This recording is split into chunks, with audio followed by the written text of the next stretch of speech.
Primeira ação da diretoria do Vasco. Confirmado 3 reforços para 2025. O negócio é o seguinte: no Rio de Janeiro, clima de feriado prolongado, mesmo assim com intensidade, os trabalhos estão sendo realizados com foco e preparação para o próximo jogo contra o Internacional em São Januário, valendo pela 34ª rodada do Brasileirão.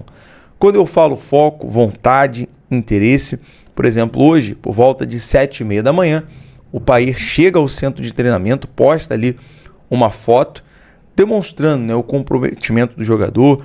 Mas aí os críticos vão falar, ganhando mais de 1 milhão, até eu me paga 1 milhão que eu vou no feriado para o CT. Eu não estou entrando, galera, nesse mérito, mas a importância, o quanto os jogadores estão querendo, levando muito a sério, e é dessa forma, é dessa maneira que tem que ser visto esse jogo contra o Internacional.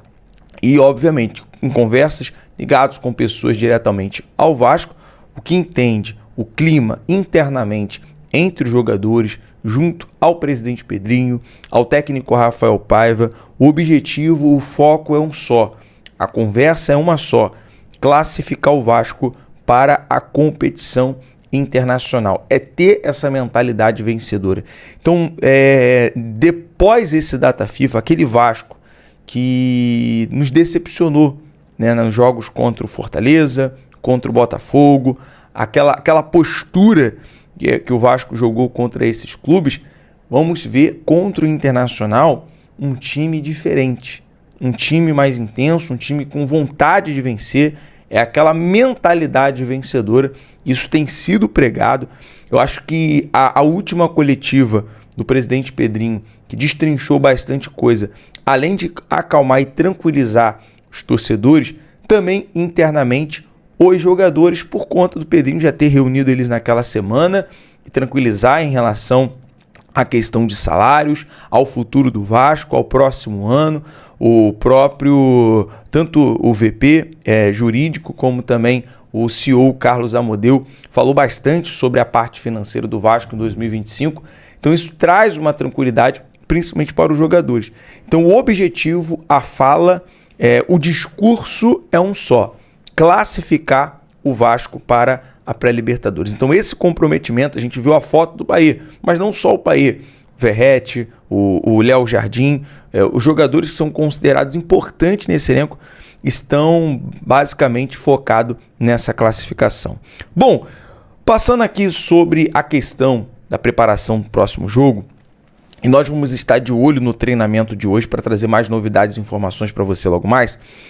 Primeira ação da diretoria do Vasco para 2025. Primeira atitude: o Vasco, inclusive, já iniciou todo o projeto, toda a preparação há 3 meses atrás. Há 3 meses, o Vasco já vem se planejando para 2025, com o objetivo de não repetir erros que aconteceram em outra gestão, com o objetivo de, num bom planejamento, o Vasco superar em 2025 a questão financeira e há cálculos, há contas, na matemática. O Vasco em 2025 vai arrecadar muito mais do que arrecadou em 2024. Esse é o primeiro ponto, que é interessante. E esse planejamento com antecedência, esse planejamento como uma prévia, é muito importante. Porque o que o Vasco pecou, é claro, uma classificação, uma chegada numa semifinal de Copa do Brasil, chegar para uma classificação para uma competição internacional, ter uma boa premiação na Copa do Brasil e no Brasileirão, por conta de se classificar em 9º, 8º, legal. O torcedor que viu no início, na época do Ramon, na época do Boina, o Vasco tá ali brigando na parte de baixo da tabela, e hoje vê o Vasco buscando uma classificação, legal. Só que o Vasco é gigante, o Vasco é muito maior do que isso. Eu sempre costumo dizer aqui o seguinte: não existe ninguém maior que o Vasco. Não há ninguém maior que o Vasco. Diretoria, técnico, jogador. O Vasco é acima de tudo. Porém, um planejamento é fundamental para que não venha se repetir o que aconteceu. E o Vasco poder brigar de fato nas pontas. Porque hoje, com o elenco que se tem, o Vasco não consegue competir à altura em 3 competições. Vamos dizer, Libertadores, Copa do Brasil e Brasileirão. Então vai ter que construir um elenco. Então entra esse ponto de reflexão e essa informação que eu vou trazer agora, que o Vasco entende que há uma espinha dorsal com jogadores titulares e outros que compõem o elenco para a temporada que vem, mas precisa de reforços pontuais para evoluir em relação a 2024. Então esse é o primeiro ponto de reflexão aqui com você, torcedor. A diretoria, o presidente Pedrinho, Marcelo Santana, já entender isso. Há uma base, há um time base, há um time titular, mas é muito pouco. É muito pouco daquilo que o Vasco precisa. E aí, primeiro ponto, entra a barca, jogadores que vão sair, jogadores que não vão ficar, que não é interessante para o elenco, dentro do conceito da diretoria. São eles, Rojas, Galdames e Rossi, por exemplo. Já são jogadores previamente nessa barca para 2025. E vem a questão do seguinte, aí a gente entra no mercado da bola para a gente destrinchar aqui.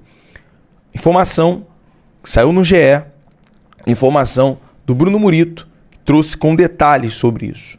Confirmado 3 reforços. A contratação de um zagueiro, a contratação de um ponta e a contratação de um atacante, no caso, um atacante de lado e um volante titular. Esses 3 jogadores, zagueiro, atacante de lado e volante, são jogadores que vão chegar para ser titular. E aí, nesse ponto, Pedrinho, Marcelo Santana vai precisar, a gente está batendo nessa tecla constantemente, ter criatividade. Quando não se tem dinheiro, você vai explorar o scout, você vai explorar a sua criatividade, tem mais trabalho de você ir fora do radar e correr o risco de errar. Mas com cautela, com precisão, com olhar clínico, você também tem o fator de acertar. O Vasco acertou em contratações fora do radar. Por exemplo, o Verratti foi uma delas. O Paulinho foi uma delas. Então, eu acho que se buscar, com certeza o mercado tem. Então, a princípio, informação do GE, galera, 3 reforços confirmados para 2025.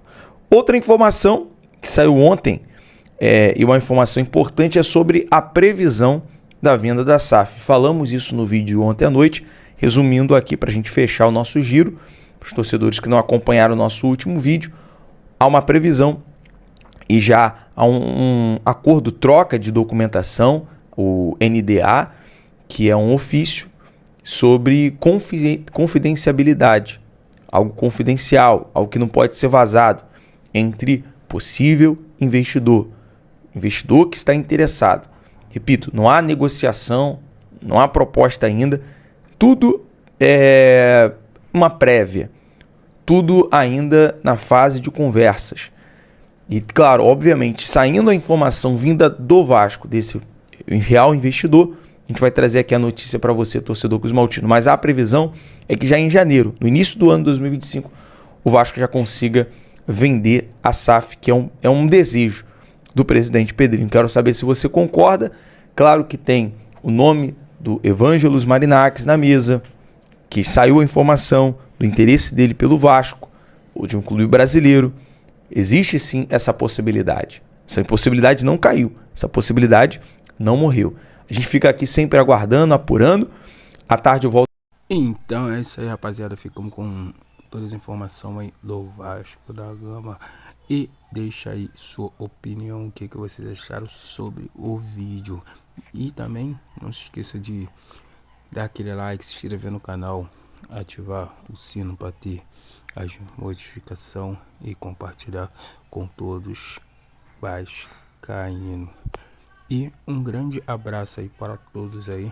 Tchau, até o próximo vídeo. Quem viu o vídeo até o final aí, deixa teu comentário aí. E não se esqueça de deixar aquele like pro YouTube tá reconhecendo o nosso trabalho. Tchau, um abração.